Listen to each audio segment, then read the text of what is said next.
You ever see someone get kicked at a wedding?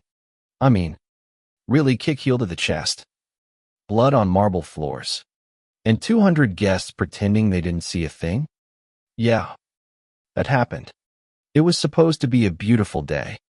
My cousin Tessa was getting married, and my little brother Ethan, 13, wheelchair-bound, born with a brain injury, was actually happy for the first time in a while. Tessa had been his physical therapist, taught him to sit up straight, hold a pen, speak without shame. She was his hero, plain and simple. So when she invited us to her wedding, we showed up. Ethan had folded a flower by hand to give her. I combed his hair, buttoned his white shirt, told him he looked like the best man, and you should have seen the smile on his face. But the moment we rolled into that ballroom, it changed. You could feel it. All silk and fake smiles. People glancing our way like we'd tracked mud across the carpet. HOA types. You know, the ones' faces that smile but eyes that measure. Then came Caroline Whitmore, HOA queen, walking social filter. And, apparently, part-time villain, platinum bob, silver dress, stilettos that sounded like threats on the marble floor. She spotted Ethan and locked eyes like he was a cockroach on a wedding cake. She walked straight over, lips already curled. "What's that doing here?" she asked. Not who. Mind you what. I stood up, told her he was here for the bride, like everyone else. She rolled her eyes, said, "This isn't a circus. My nephew doesn't need a charity case in the photos." Ethan gripped his chair tighter. Didn't say a word. I clenched my teeth, trying not to lose it. She brushed past and bumped his chair hard. Deliberate. The flower box nearly fell. Ethan caught it. Barely. We moved on. Tried to blend in. Ceremony began. Music floated like perfume. Then came the moment, presentation of the bride's token. That was Ethan's job.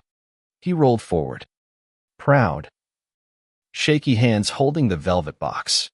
But Caroline, she stepped in front of him. Center aisle. "Sorry, sweetheart," she said, loud enough to echo. "We don't let stray dogs walk the aisle." Ethan blinked, confused.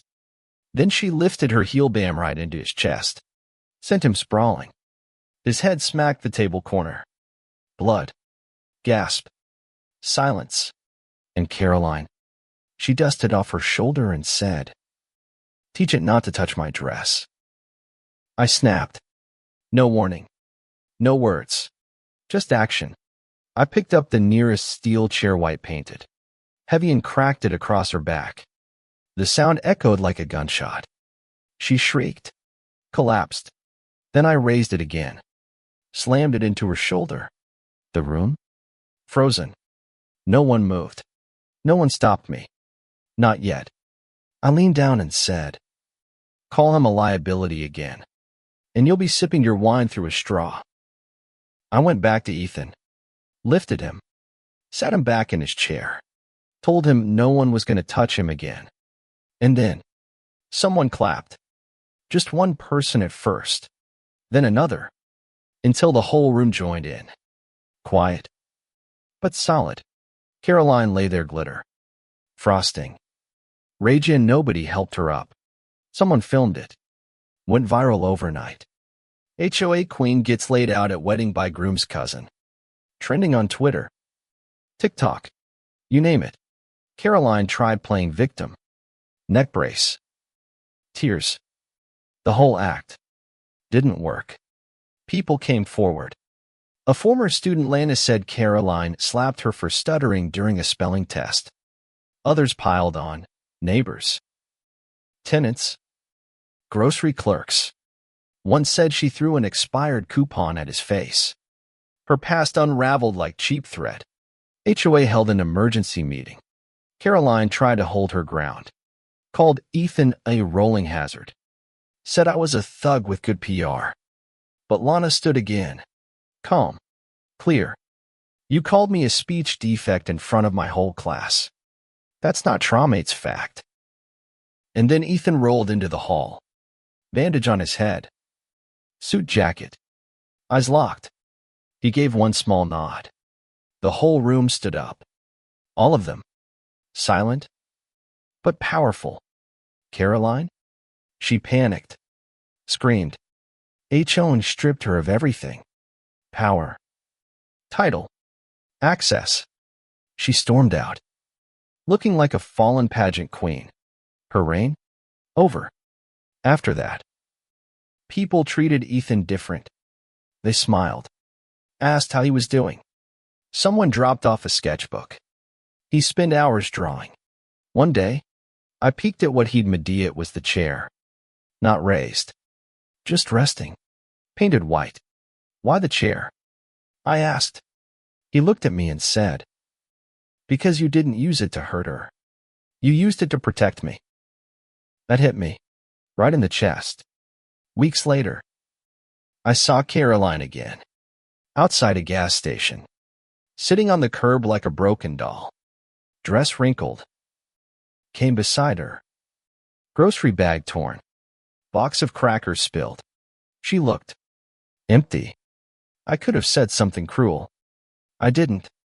I picked up the crackers, set them beside her, walked off. When I got home, Ethan asked if it was bad. I shook my head. No. It was over. That's the truth.